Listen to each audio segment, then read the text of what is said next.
You're listening to Criticaleye's Inspiring Leaders podcast. Criticaleye is a global membership community with over 2 decades of experience supporting senior executives in their roles. We work with board-level executives, giving them opportunities to build their knowledge, skills, and access independent reference points outside of their immediate networks. Whether you're stepping up into a more senior role or aspiring to do so, looking to hone high-level stakeholder relationships, drive operational performance, build your own personal resilience as a leader, or have longer-term career goals such as moving into a plural career, Criticaleye's approach supports a range of leadership challenges and ambitions.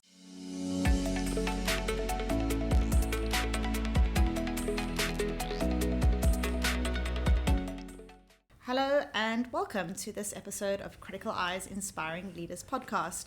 I'm Bridgette Hall, Senior Editor at Criticaleye, and in today's episode we will be discussing leading people through change and really get into the practical side of what that means and how to do that. I'm joined by Bérangère Michel, former CFO of John Lewis Partnership, and Ben Freeman, who's the Country CFO for RWE Renewables UK, and the Global Director of Accounting RWE Offshore for RWE Renewables. Wow. You have a mouthful of title, Ben. But maybe to kick us off, I like it was triple B on this podcast. What are the kind of common challenges leaders face in kind of navigating change? And how do you think they can overcome them? Shall I start then? Yeah. So the truth is there are so many. I don't want to deter anybody from implementing transformation of any kind, but so many challenges, but also plenty of people who can be there for you to provide some advice. So the type of challenges that I have faced would be, first obvious one, resistance to change, where people out of fear of what it might mean for them, or because they don't agree with what you're proposing, don't want to implement it. So how to overcome that? I mean, for me, it would be explain to people why, involve them in the change, particularly you want the A team involved in change, otherwise when they receive it they tell you why it wasn't good enough, and also implement some feedback loops, because the truth is you haven't thought of everything, right? So people will tell you this is going too fast, or this is going too slow, or the training wasn't good enough, and you need to know these things. So talk to people, involve them, listen to them. Yeah, Ben, I know you guys are going through a kind of big transformation at the moment. What are kind of some of the challenges that you're dealing with? Yeah, I mean, there's so much going on in the world at the moment, and it just creates a lot of uncertainty. So actually trying to navigate that through that uncertainty, there's resistance within some of the teams as well, because obviously we're going through a change kind of program at the moment. And with that, I think that there's a risk of kind of creating misalignment as well within the team. So I think it's super important that any leaders of going through any kind of change program really kind of communicating that real clear vision to the team, but also creating kind of a psychological safety for people to actually speak up and actually be heard. And what I've found in the past is kind of change fails where people feel a bit lost in the organisation. So as leaders, it's really acting as kind of a compass to help people navigate through that change. Yeah. How do you... I think you mentioned communication there, but how do you think leaders can really best engage and motivate people when an organisation is evolving? Like, what are some of the things that you try and do? Yeah, so we've got multi-layers actually within the business. So we have regular board chats within in the business. We've recently kind of implemented some change ambassadors as well, which has been really well received, and they act almost between a bit of a bridge between the leadership team and the staff that we kind of work with, and the teams. So I think that those kind of things work really well. We've also put in place what we call crew talks, which is absolutely super. So that's been really, really well received, where you've had directors actually having fairly open format kind of discussions with team members, and there's no kind of hold back of questions or anything. People can actually go and ask what they want, and they get a direct kind of line to the board member, which again has been super well received. So we're trying to do it at kind of multiple levels throughout the organisation, just to try and bring people along that journey. And one of the key things that I mentioned yesterday when we spoke actually was around the change curve. So as leaders, you quite often go through that change curve early on because you're at the front edge of the decision making, and then by the time it's communicated then to the staff, they're in the emotional headspace. So for me, it's actually really connecting with staff emotionally at first before you can then kind of bring them on that rational and logical journey. Yeah. Faye, I want to ask something similar to you, because retail, I think there isn't an industry that's changed so fast, so recently. Yes, it's fun. So yeah, how do you go about that In retail? So the good thing about retailers is that typically across the organization, people will know their customers. They get excited either by product or by service or by doing things all the time. The results are immediate. You launch a product, it doesn't please the customers, you know. So, and what that means is that people are naturally engaged. And of course, in my experience in John Lewis Partnership, because it was employee owned, people had even more engagement because they care about the future of the organization.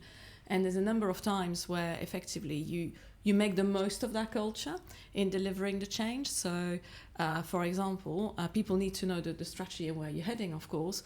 But after that, as leaders, often you kind of empower teams to get on and do things. So when we had, for example, programs around, say, productivity or customer service, plenty of ideas actually came from the shop floor.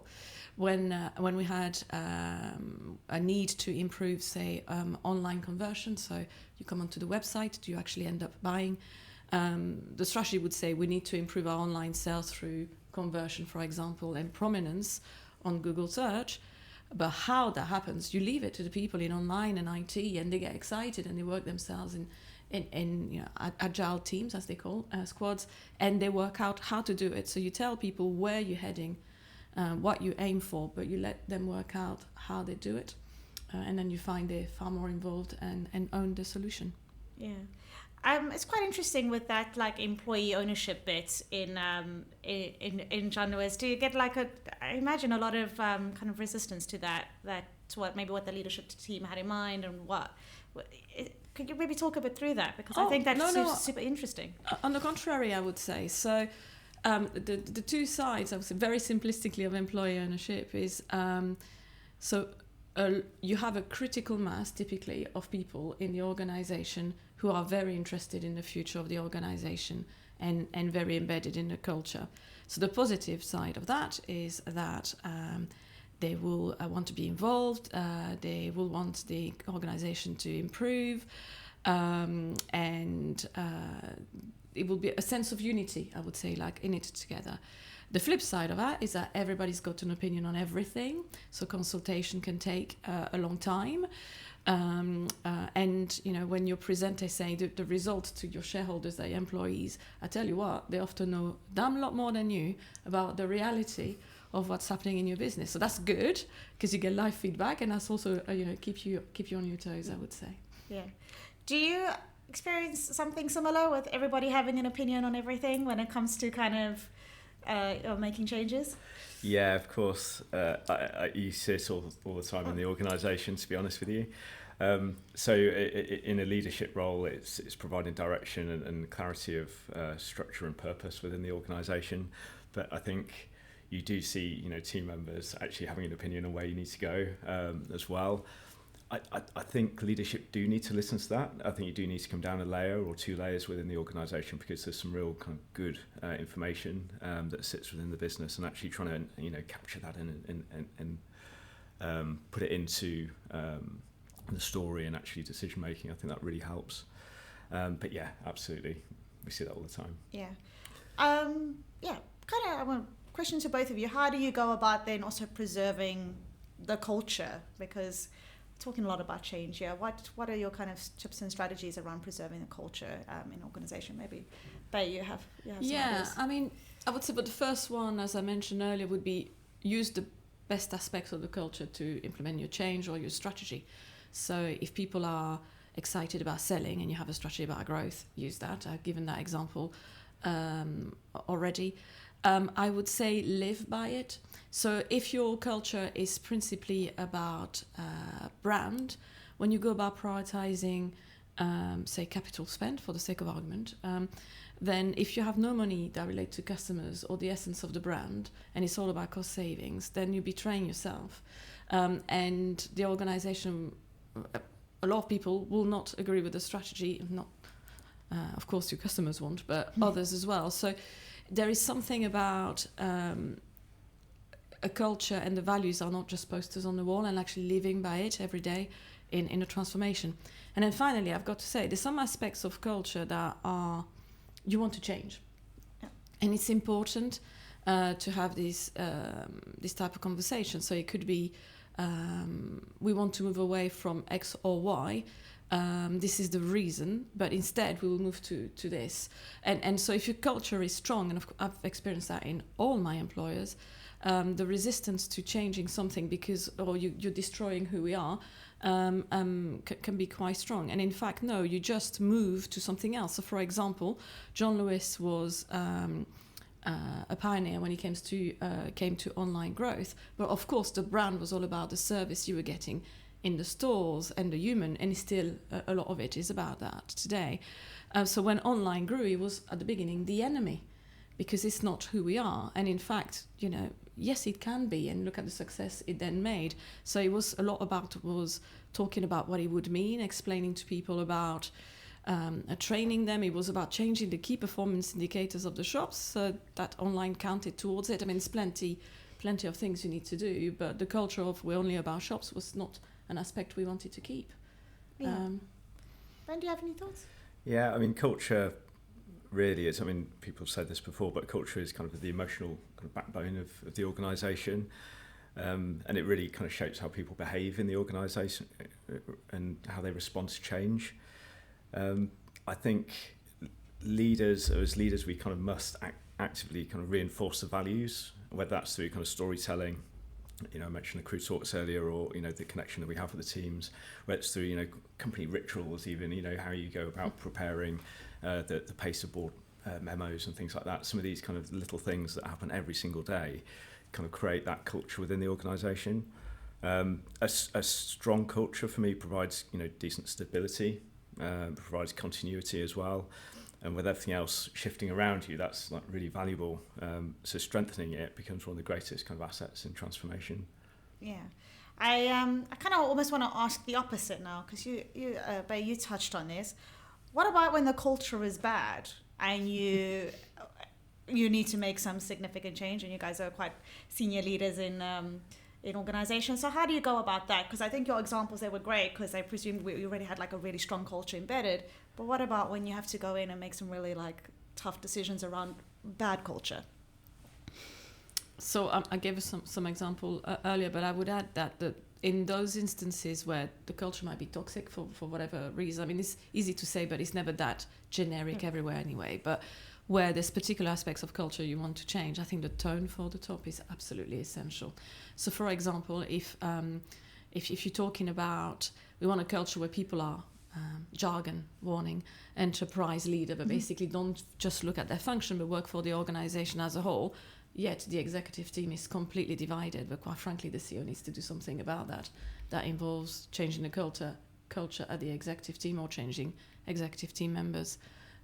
So it starts by leaders at all level, basically role modeling the culture you want to implement. I have experienced sometimes where people join externally into a culture and into a company with strong culture and are quick to judge. So I think to demonstrate that your intent is valid, I think anyone joining an organization should spend enough time listening, so you actually get to understand what's good about the culture and what you may want to change, rather than prejudge based on your prior experience. Yeah, Ben? Yeah, similar really. I mean, I've been really lucky, and I'm really proud of RWE and the culture that we have there, to be honest. So I'd say it's far from toxic. It's really healthy, good environment. People listen, people take ownership for decisions and their areas of the business, which is absolutely phenomenal to see.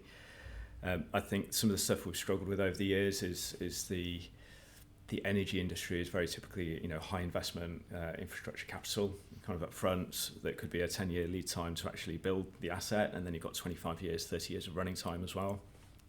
And where you've got change of pace happening at such a fast rate at the moment, kind of marrying up those kind of long-term decisions with the kind of fast rate of change that's going on can be quite hard.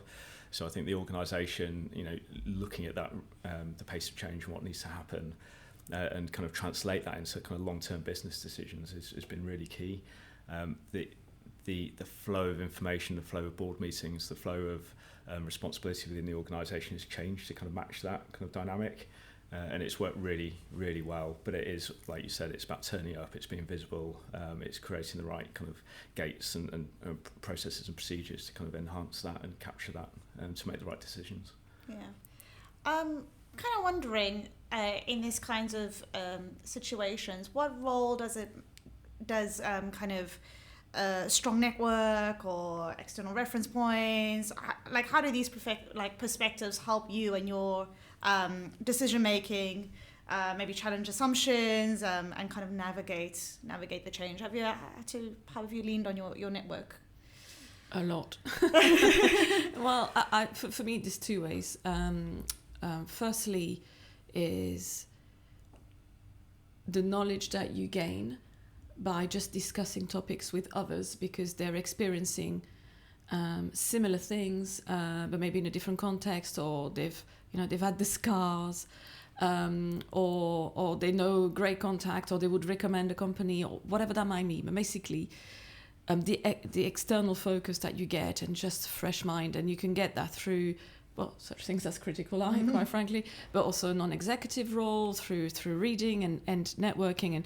And for me, there's a lot that I have learned around, say, supply chain. When I had a role in supply chain, we were trying to, in the journalist partnership, we were trying to upgrade the supply chain as online was growing a lot, but there was not many companies that had as much online penetration as a journalist partnership. So we traveled a lot and talked a lot to people, from people that were doing automation, what was development, to other industries. And you gain a lot of knowledge like that, and you build patterns and you bring them back. And then the second thing, particularly relevant nowadays, I would say, is just a support network. So I'm just coming out right now of the Criticaleye Leadership Conference, and it is a relief when you hear that everybody is struggling to manage, I'm sorry to say, it's like shared misery, but struggling to manage supply chain or not knowing where to start on AI.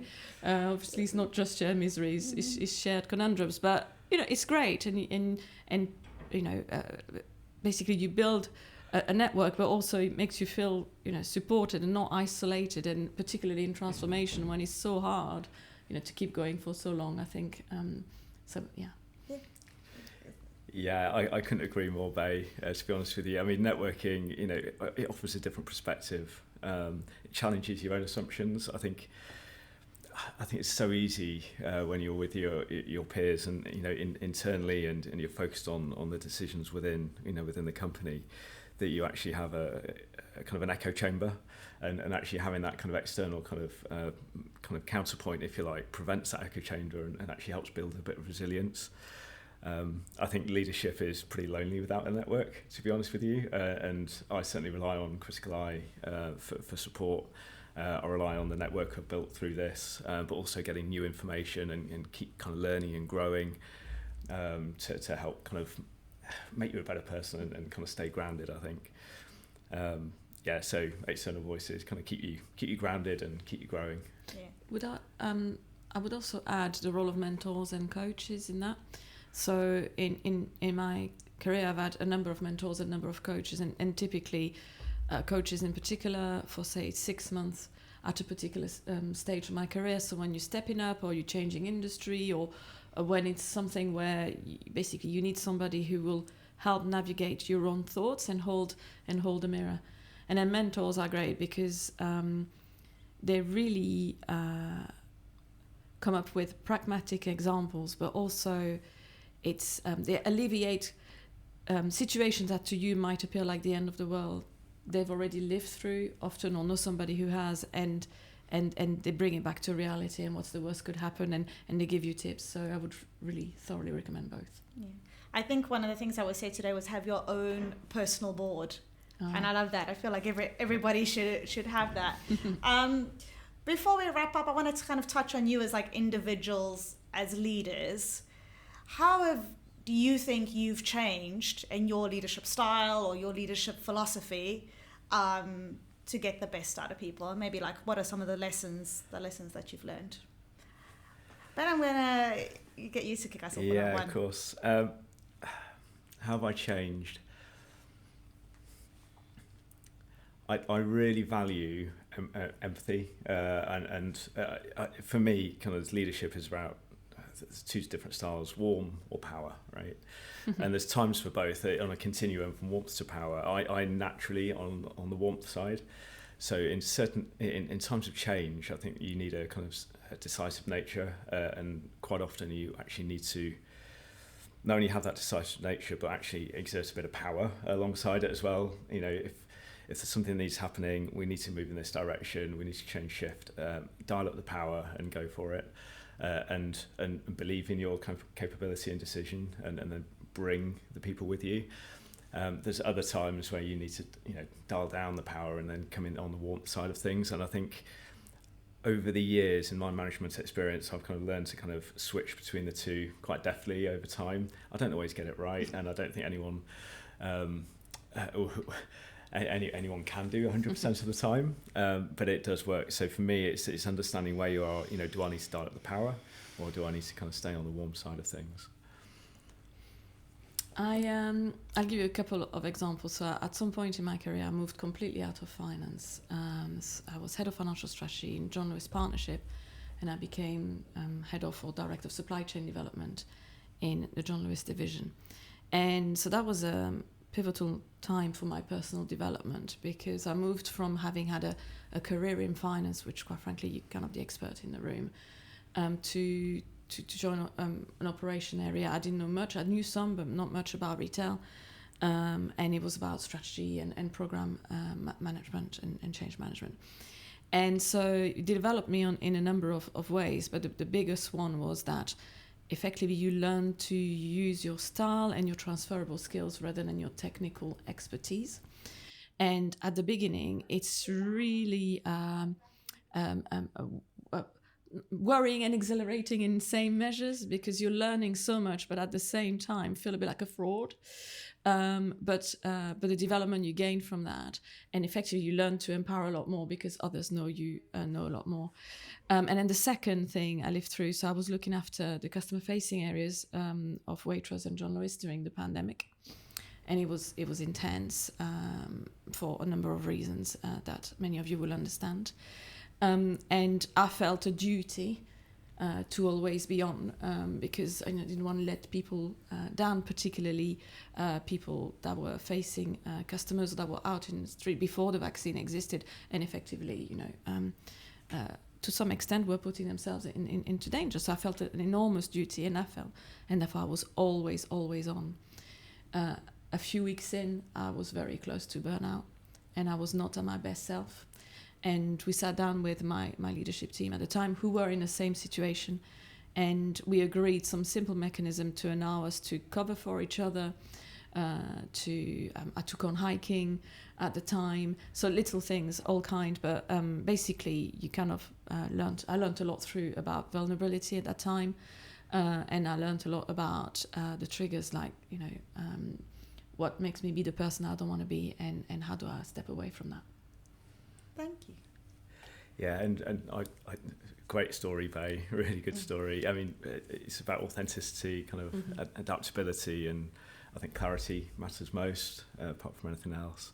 And what's more, I think people follow leaders who are real, not perfect. Absolutely. Keep being human. Well, I think that's the perfect note to wrap this up. Thank you so much to Bay and Ben for such an insightful discussion. I'm Bridgette Hall, Senior Editor at Criticaleye, and for more insights on leadership and transformation, subscribe to our Inspiring Leaders podcast on Spotify, Podbean, or wherever you get your podcasts. Or for more content, articles and videos, follow us on LinkedIn at Criticaleye, where we're inspiring leaders to succeed.